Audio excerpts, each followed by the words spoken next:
Halo semuanya, bagi yang sudah selesai jurnal umum per Mei 2019 dari perusahaan Ali Teller, selanjutnya adalah posting ke dalam buku besar. Fungsi dari buku besar adalah mencatat setiap akun yang terjadi transaksi, mulai dari akun kas, piutang usaha, perlengkapan, sewa dibayar di muka, peralatan, dan lain sebagainya, dan pastinya disesuaikan dari jurnal umum. Nah, misalnya yang pertama adalah tanggal 1 Mei. Di sini ada kas di debit, modal di kredit. Kas 4 juta rupiah. Ini kita gunakan sebagai apa? Kita kembali lihat di soal ya. Menyetor uang pribadi sebagai modal awal. Oke, berarti di buku besar kas kita tulis tanggal 1 Mei. Keterangannya adalah modal awal. Kemudian referensi adalah sumbernya, berarti jurnal umum 1. Di debit sebesar 4 juta rupiah. Langsung diketik 4 juta rupiah. Nah, kemudian di saldo, ingat teman-teman, akun yang bertambah di debit dan kredit, jangan sampai lupa. Akun kas bertambahnya atau saldonya di debit ya, berarti kita teruskan ke kolom debit. Kita pakai shortcut aja sama dengan, kemudian modal. Ya, kita cari buku besar modal, tanggal 1 Mei, terangannya modal awal, referensinya jurnal umum 1. Nah, kemudian untuk akun modal itu bertambah di sisi atau di kolom kredit 4 juta rupiah. Nah, di saldo juga sama, kita harus sama dengan kolomnya ya. Berarti kredit ini kita pakai sama dengan ya, oke.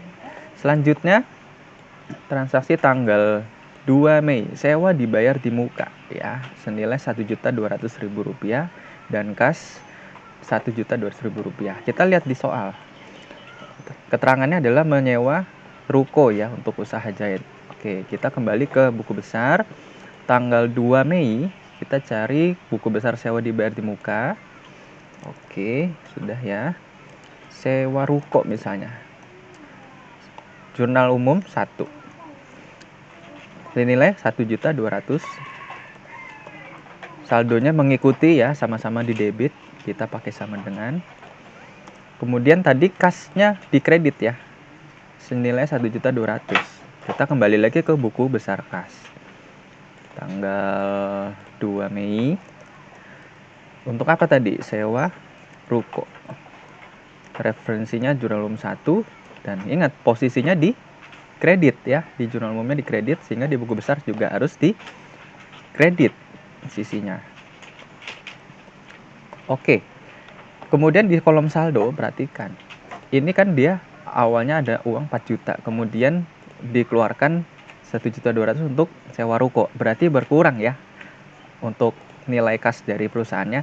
Jadi di sisi di sisi debit yang di saldo ini kita harus mengurangi atau diselisih ya. Jadi sama dengan 4 juta dikurangi 1.200.000. Kenapa dikurangi? Karena ini sifatnya mengurangi di kredit ya. Gitu ya, teman-teman. Nah, supaya lebih paham kita lanjut transaksi berikutnya. Tanggal 4 Mei. Perlengkapan 800.000 di debit, kemudian kas 800.000 di kredit. Kita lihat tanggal 4 Mei di soal ternyata membeli perlengkapan jahit. Oke. Perlengkapan jahit. Kita cari buku besar perlengkapan, kita tulis tanggalnya tanggal 4 Mei. Keterangannya boleh perlengkapan jahit. Referensinya atau sumbernya jurnal umum 1 lagi. Kemudian nilainya berapa? Senilai Rp800.000. Di saldonya juga sama ya. Di sisi debit Rp800.000 dan kas Rp800.000 ya. Tanggal 4 Mei ada juga lagi pengeluaran ya. 4 Mei. Keterangannya perlengkapan jahit ya, sama ya. Jurnal umum 1 senilai Rp800.000. Nah, logikanya berarti kas kita berkurang lagi dong.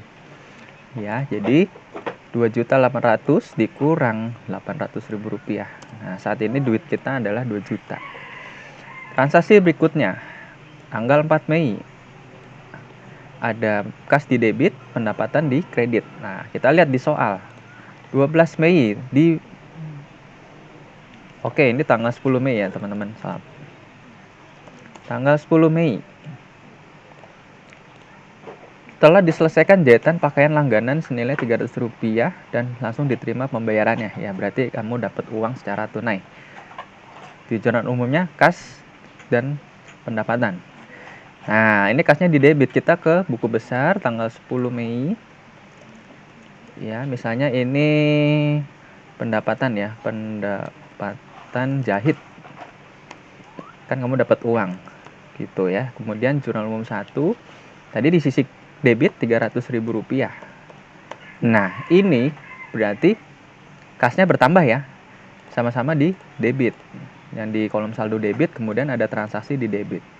Jadi 2 juta ditambah 300.000. Lalu pendapatan ya, pendapatan di kolom kredit Rp300.000. Kita cari buku besar pendapatan. Ya, ini ya, tanggal 10 Mei. Pendapatan jahit. Referensinya jurnal umum 1. Kemudian di sisi kredit ya. Di jurnal umumnya di kredit. Karena memang saldo normal pendapatan bertambah di sisi kredit ya, 300.000. Ini kita samakan di sini. Oke, begitu teman-teman cara posting dari jurnal umum ke buku besar. Fungsinya adalah kita dapat melihat transaksi yang terjadi di setiap akun. Mulai dari kas, piutang, sampai akun modal, beban, utang, ya. Disesuaikan transaksi yang terjadi di perusahaan tersebut. Silahkan teman-teman nanti sampai transaksi tanggal 25 Mei, kalian posting di jurnal umumnya. Nanti kalau ada pertanyaan langsung tanyakan di WhatsApp grup atau di Zoom. Terima kasih.